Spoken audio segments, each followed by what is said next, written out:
وسلم وفرج عن أمة محمد صلى الله عليه وسلم وارحم أمة محمد صلى الله عليه وسلم وانشر واحفظ وأيد نهضة الوطن في العالمين بحق محمد صلى الله عليه وسلم وانشر واحفظ وأيد نهضة الوطن في العالمين بحق محمد صلى الله عليه وسلم وانشر واحفظ وأيد نهضة الوطن في العالمين بحق محمد صلى الله عليه wasallam. Amma ba'd.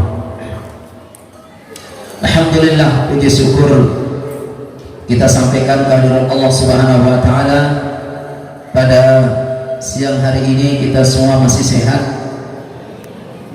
masih dalam keadaan iman, sehingga acara zikiran kita, tawajuh kita bisa berjalan dengan baik.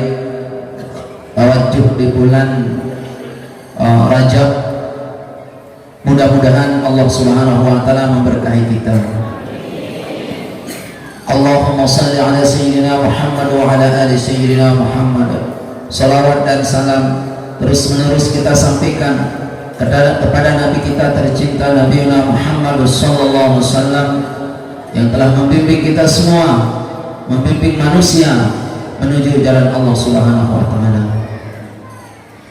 Jamaah sekalian, hafizani wa iyyakumullah, yang cerita sedikit-sedikit.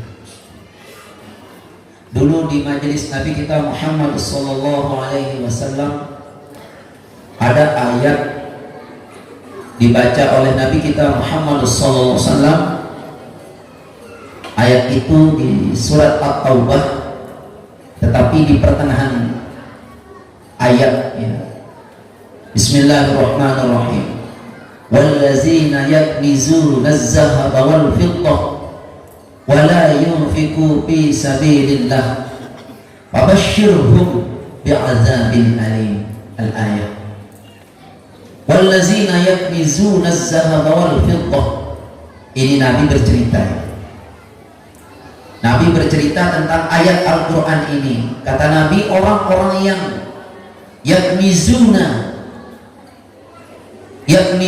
itu artinya menyimpan. Orang-orang yang menyimpan az-zahaba wal fiddah. Zahab itu artinya emas dan perak. Orang-orang yang menyimpan emas dan perak. Lalu orang ini wala yunfiqu fi sabilillah, orang ini tidak menginfakkan di jalan Allah. Fabashshirhum, kasih dia informasi orang itu, beri dia informasi orang itu. Fabashshirhum itu sebenarnya jamaah sekalian, informasi kalau absyir itu informasi yang bagus. Ada misal niki informasi yang bagus itu bahwa bijan pelungguh niki lulus, ini absyir namanya. Pelungguh semua mendapatkan berita yang bagus. Bijan pelungguh lulus, bijan pelungguh mau juara. Ini fabashshirhum. Ini ayat heran ya. Fabashshirhum, kasih tahu mereka berita ini. Artinya ini jamaah sekalian, pemberitaan yang onya-onya, hati-hatilah kau kasih tahu dia. Apa itu? Bi'azabin alim, akan mendapat azab yang sangat pedih sekali. Di sini azabnya, azab Allah itu cuma berkata azabin alim, cuma azab yang pedih saja. Tidak Allah sampaikan ini azabmu menjadi begini, kamu jadi begini, tidak. Cuma Allah berfirman, sampaikan kepada mereka wahai Muhammad bi'azabin alim. Sahabat semua heran mendengar ayat ini. Wallazina yaknizun, orang-orang yang menyimpan az-zahaba wal fiddah, emas dan perak, wala yunfiqu fi sabilillah fabashshirhum bi'azabin alim. Al-ayat. Kata para sahabat, dia tekanggo simpen kepeng, dia tekanggo simpen emas. Mengapa kesimpan? Ini semua sahabat nanya kepada Rasulullah SAW. Kalau begitu ya Allah, wahai Rasulullah, apa yang aku simpan? Emas kamu simpan, perak kamu simpan. Maka Allah, Nabi SAW, ada 3 yang harus disimpan, dan itu adalah yakmizuna. Itu adalah perbendaharaan yang paling baik, bagus, dan itulah kata ulama, sebagian ulama menafsirkan ayat ini, itulah satu-satunya yang berkedudukan sebagai nurul hayat, cahaya hidup bagi manusia.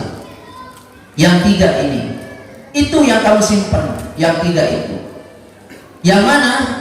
Rasul menjawab, para sahabat, ya Rasulullah, apa yang kami simpan? Emas tidak boleh, uang tidak boleh, apa dong yang bisa kami simpan? Nabi menjawab, 1, yang kamu simpan adalah yang menjadi yakmizuna, yang menjadi perbendaharaan yang kamu simpan itu adalah 1, lisan yang selalu berzikir kepada Allah. 2, hati yang selalu bersyukur kepada Allah. Nomor 3, istri yang selalu menjaga kehormatan untuk suaminya dan menjaga harta benda suaminya, dan yang memberikan spirit untuk perjuangan hidup suaminya kalau dia seorang istri. Kalau untuk seorang istri, perbendaharaan yang paling bagus adalah suami yang enak diajak musyawarah, suami yang bukan suami yang pelit, bukan suami yang pemurah, bukan suami yang enak bila kita ajak diskusi, suami yang kalau pulang senyum, nek murah dekat. Ini perbendaharaan kita ibu-ibu ini. Kalau suami enak diajak diskusi. Baik, jamaah sekalian, hafizani wa iyyakum. Kenapa Nabi bersabda seperti ini? Belum bisa ini, hadis ini itu masyhur sekali, terkenal di kitab Bukhari Muslim. Imam Bukhari meriwayatkan bahwa yang 3 ini jamaah sekalian adalah lebih baik menjadi perbendaharaan yang patut kita simpan. Yang 3 ini apa itu? Lidah yang selalu berzikir kepada Allah, yang kedua adalah hati yang bersyukur, yang ketiga adalah istri yang membantu kita dalam hidup, yang menyenangkan spirit hidup kita, dan kalau belum seorang istri, suami yang enak kita ajak mufakat. Yang jelaskan satu persatu. Ayo pelunggup, ayo pelunggup, yang jelaskan satu persatu. Baik. Bahkan ulama berkata ya, waktu meriwayatkan ini, bahwa yang 3 ini adalah nurul hayat. 1, perbendaharaan yang harus kita simpan adalah lisan yang selalu berzikir kepada Allah Subhanahu wa Ta'ala. Jangan khawatir, jangan khawatir Bu. Selama lisan kita masih mampu berzikir kepada Allah, apapun masalah kita pasti cair Bu, pasti cair dan pasti ada solusinya. Allah sudah memberikan janji kepada pelunggup satu, siapa orang yang selalu berzikir kepada aku akan membersamai dalam hidupnya. Allahu Akbar. Demen kebarang desida Allah Ta'ala nanti. Jamaah sekalian, hafizani wa iyyakumullah. Lisan yang selalu berzikir, di sini resep hidup yang paling luar biasa jemaah. Banyak pelunggup sami niki lisannya selalu berzikir, banyak alhamdulillah. Tetapi pada lisan ini juga kau taruh bahasa-bahasa ghibah, kau taruh bahasa-bahasa bohong, kau taruh janji-janji palsu di lisan ini. Padahal lisan ini adalah maqamatul zikri, Mahal zikri, mohon maaf, di lisan ini adalah mahal zikri, di lisan ini adalah tempat orang berzikir, tempat zikir diucapkan. Coba, la ilaha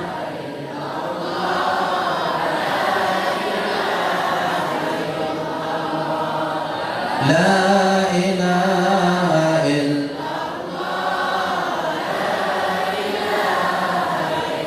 Pada lisan ini tempat berzikir ibu jamaah sekalian. Kalau sudah zikir berkedudukan pada lisan kita, jangan kasih suara-suara yang lain pada lisan kita ini. Kenapa jamaah sekalian? Ini perbendaharaan hidup kita. Makanya majelis zikir kita sangat luar biasa sekali, Bu. Apa itu? Membangun perbendaharaan hidup, membangun gudang hidup, membangun kunci hidup. Sebagaimana Nabi kita Muhammad SAW bersabda bahwa perbendaharaan hidup itu adalah lisan zikri, lisan yang selalu berzikir kepada Allah Subhanahu wa Ta'ala. Orang yang rajin berzikir kepada Allah Subhanahu wa Ta'ala bisa dijadikan perbendaharaan dunia, jamaah sekalian, perbendaharaan rumah tangga, perbendaharaan hidup kita. Jangan khawatir kita kekurangan uang, jamaah. Dedek khawatir. Dedek khawatir kekurangan keteng. Dedek khawatir kekurangan pekerjaan. Jangan khawatir. Yang paling perlu khawatirkan adalah kurangnya mulut berzikir kepada Allah Subhanahu. Kurangnya mulut kita berselawat kepada Nabi kita Muhammad. Nah, namun selawat rajin, zikir rajin, istighfar rajin. Ini perbendaharaan. Kaya sudah kita jamaah. Sukih pastilah. Lamun ada selakian sebinian bija jaring pelungguh, murid-murid pelungguh niki rajin zikir, rajin selawat, rajin istighfar. Udahlah, inilah teman hidup kita, inilah kaya kita. Kalau ada sahabat yang ahli zikir, sahabat ahli selawat, sahabat ahli istighfar, jangan putuskan persahabatan dengan mereka, sebab mereka itu adalah perbendaharaan dunia. Allahu Akbar.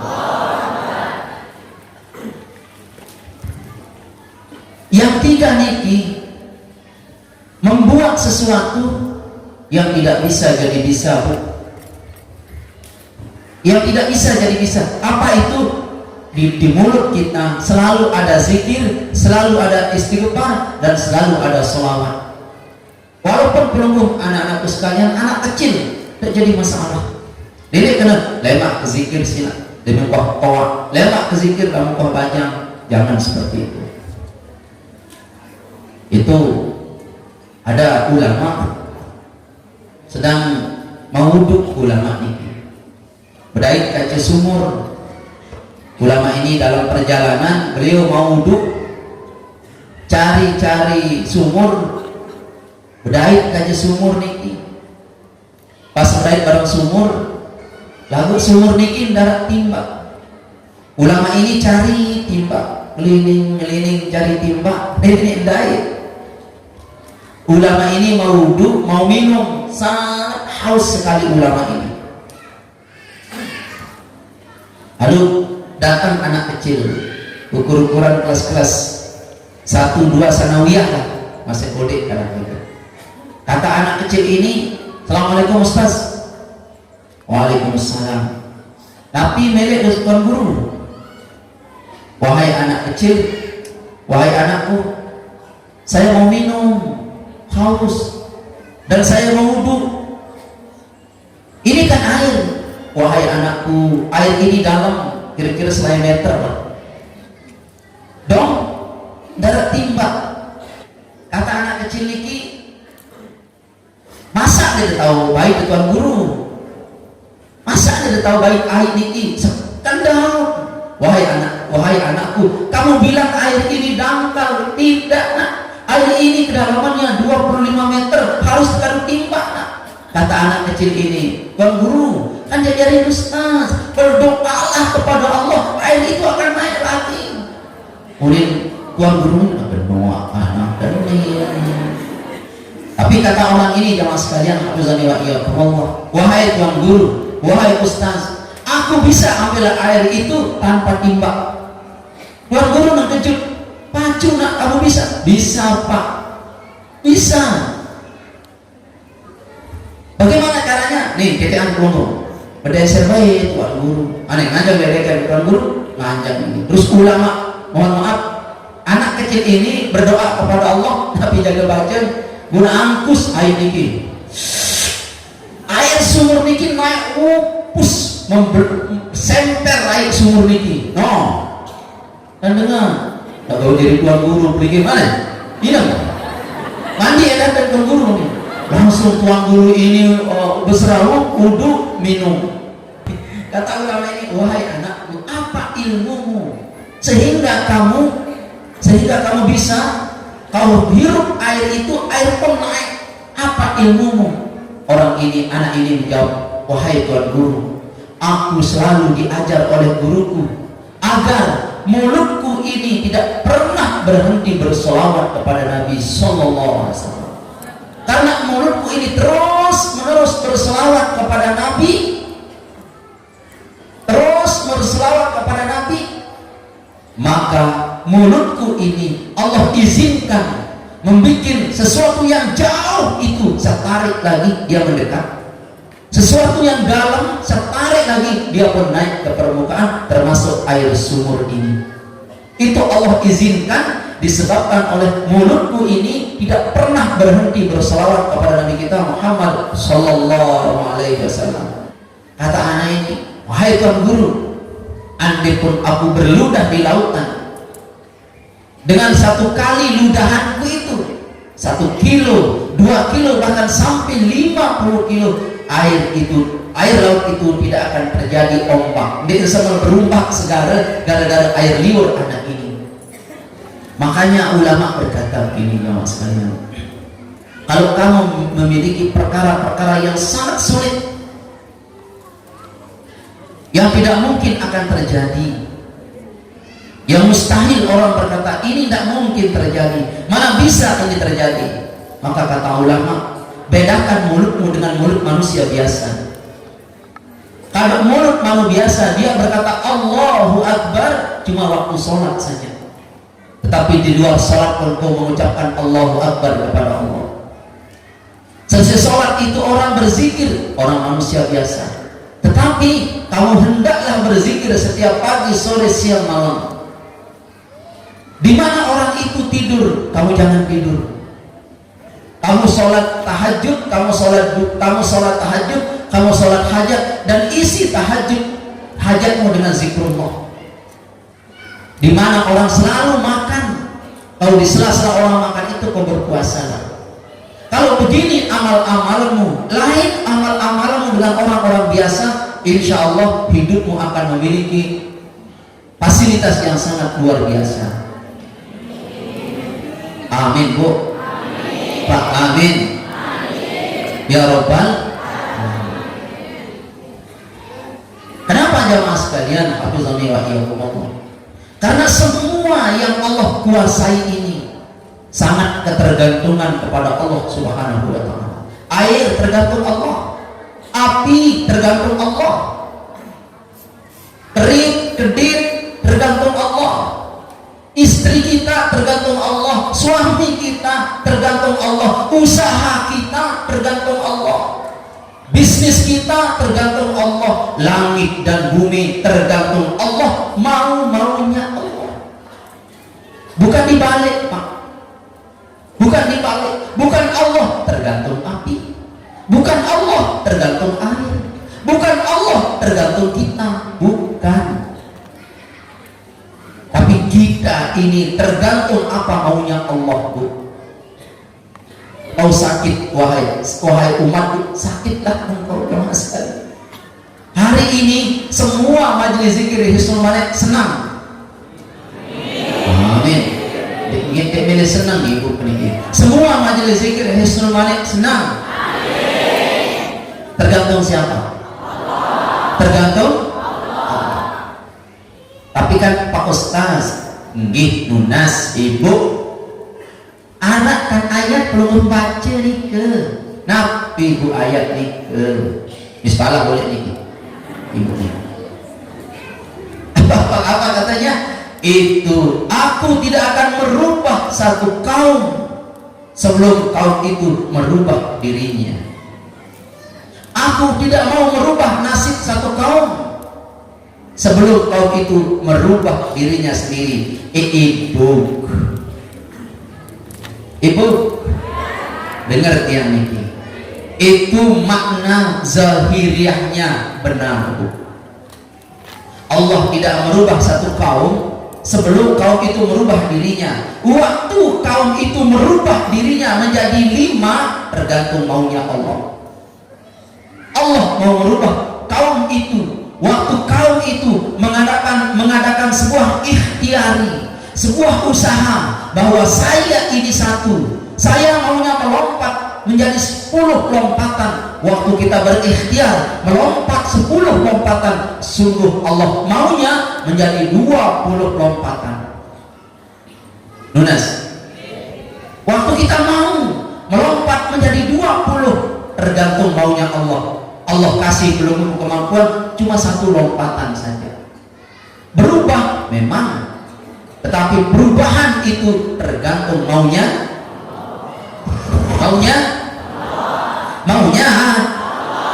Allah. Nah, waktu maunya Allah, kita tahu ibu-ibu jamaah sekalian, ini maunya Allah. Ini maunya Allah, sebut dia yang memiliki, yang maha mau ini, sebut dia, Bu. Ulama tadi maunya nimbak, tapi anak kecil ini jangan nimbak tuan dulu, angkos air iki makin tak angkos air iki, ini maunya Allah. Subhanallah. Maunya siapa? Kau wirid berpuluh-puluh tahun, maunya Allah. Entah niki model hikmah mau, ini maunya Allah. Hidup kita ini maunya Allah.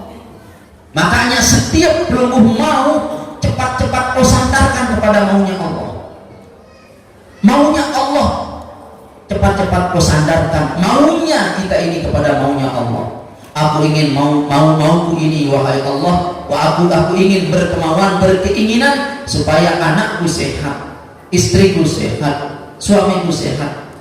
Nah, waktu kita berkeinginan itu, Allah pun punya kemauan untuk menyehatkan kita. Amin. Dari mana kita bisa mempersatukan kemauan kita dengan kemauan Allah? Pada saat mulut kita selalu mengatakan lisanuz zikri la ilaha illallah,